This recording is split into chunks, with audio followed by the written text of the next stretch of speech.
So you clearly think that you now have an advantage in this gerrymandering race that we've really seen play out in unprecedented ways across the country this cycle. Do you think that Democrats are going to gerrymander their way to the majority? Well, we're not going to gerrymander our way to the majority. We are going to win the majority because the American people know that Republicans have gone way too far. They failed to keep their promises. They're rejecting the extremism of Republicans and embracing the fact that Democrats have made clear, we're going to work hard to lower the high cost of living, to fix our broken healthcare system, to reform the out-of-control ICE situation, and to clean up corruption. So there was a big ruling in Virginia that just came down the pike here. Potentially, this will go as a ballot referendum in April to voters in Virginia to decide whether or not to give you guys up to 4 more seats. This would be a 10-1 difference between Democrats and Republicans in a pretty purple state. Is this overreaching on the Democrats' part? Republicans started this redistricting war, and Democrats have made clear we're going to finish it. We're going to make sure that there is a fair national map. So at the end of the day, it's the voters who get to decide who's in the majority after the November midterm elections, and not Donald Trump. When they go low, we strike back. That's the Democratic approach, and the Republicans are feeling it right now. I mean, when they go low, you're going lower, it seems like. We're not going lower, we're striking back. We're going to make sure that there's a fair national map. Donald Trump is the one who instructed 5 different Republican states to gerrymander the national congressional map. And the reason why he did that is because he wanted to rig the midterm elections, and for whatever the reason, didn't think that Democrats were going to forcefully respond. He got that wrong. They thought we wouldn't respond in California. They thought we wouldn't respond in Virginia. They thought we wouldn't win the litigation in Utah. They thought we wouldn't force a referendum in Missouri. They thought we wouldn't successfully push them back in Ohio. They got that all wrong, and now they're feeling the consequences. So do you think that you'll have the advantage here come November on this issue of gerrymandering? The best case scenario for Republicans at this point is status quo, which is very different than what they were claiming when they were beating on their chests last year, saying they were going to gerrymander our opportunities out of existence. In fact, some of them said, we're going to pick up 10 or 12 or 15 seats. They're not saying that anymore. So you said they tried to rig the elections. The other side may say, well, that's exactly what the Democrats are doing. They're trying to rig the elections now, too. No, we're forcefully making sure that the overall national map is free and fair. And so whatever advantage Republicans thought they were going to obtain by gerrymandering in red states across the country, we are making sure those advantages are completely and totally wiped out. How much money are you guys willing to spend on Virginia? Now this is going to go to a ballot referendum in April, could have a huge impact on the midterms. How much money are you guys willing to put in to get this ballot initiative through? Whatever it takes.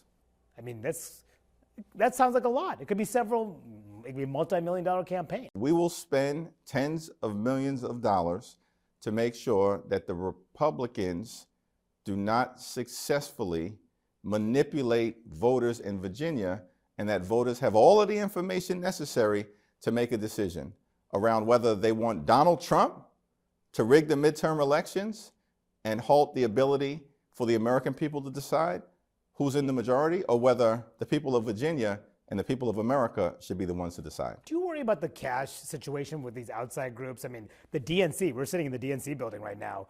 The RNC had $100 million more than the DNC at the beginning of this year. That has to concern you. Well, it's not surprising that when one party has the White House, that the RNC, of course, is going to be in a somewhat stronger position financially than the DNC in the off year. Let's talk about Maryland, because this is a fight within your own party. The governor, Wes Moore, is backing this plan to redraw the one Republican essentially out of his district. This has passed the state house, but it's being held up in the state Senate by one man, the state Senate president, Bill Ferguson, who's not bringing this to the floor for a vote.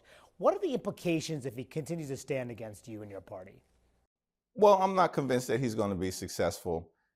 Governor Moore has been incredibly strong, resilient, patriotic, and visionary on this issue. We know, I'm very thankful to the Maryland House of Delegates who decisively pass this legislation, which, by the way, is going to give voters the opportunity in Maryland to make a decision about the future of this map. That's the difference between Democrats and Republicans. They are passing maps that they are intentionally gerrymandering, often wiping away Black or Latino districts in the dead of night legislatively, because they're petrified of taking these things to the voters. We're taking these things to the voters. That was done in California. That's being done in Virginia. And that also is the legislation that is being undertaken and considered in Maryland. Now, but if he stands firm, could he cost you the majority? There's Democratic state Senate president in Maryland. Well, he'd have to live with that if that's the outcome at the end of the day. But I don't think that's going to be the outcome because we know we have majority support right now as we speak in the Maryland State Senate. And all we're asking President Ferguson to do is allow democracy to prevail. What that means is an up or down vote.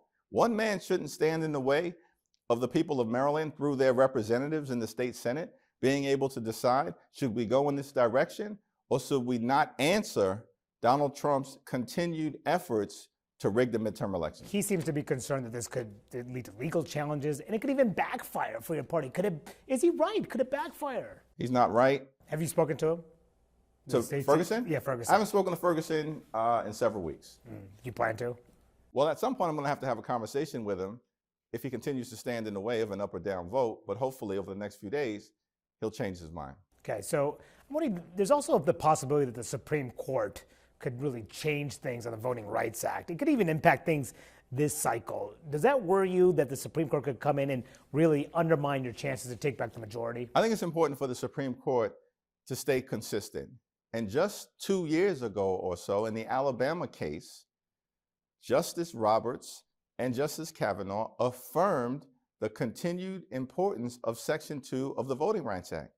So I have no idea why 2 or 3 years later they would overturn their own decision, particularly in this environment where Donald Trump has launched an all-out assault on civil rights, on voting rights, on Black history, on these principles of diversity and equity and include. Why in this environment where we're seeing a resurgence of racism and oppression could the Supreme Court possibly conclude that the Voting Rights Act is outdated? But if they do, what does that mean for your chances to take back the House? Well, I think the interesting thing is that if, for whatever the reason, they allow certain states in the Deep South to reopen the congressional map, that doesn't mean that every other state in other parts of the country, including the North, the Midwest, and the West, can't do exactly the same thing.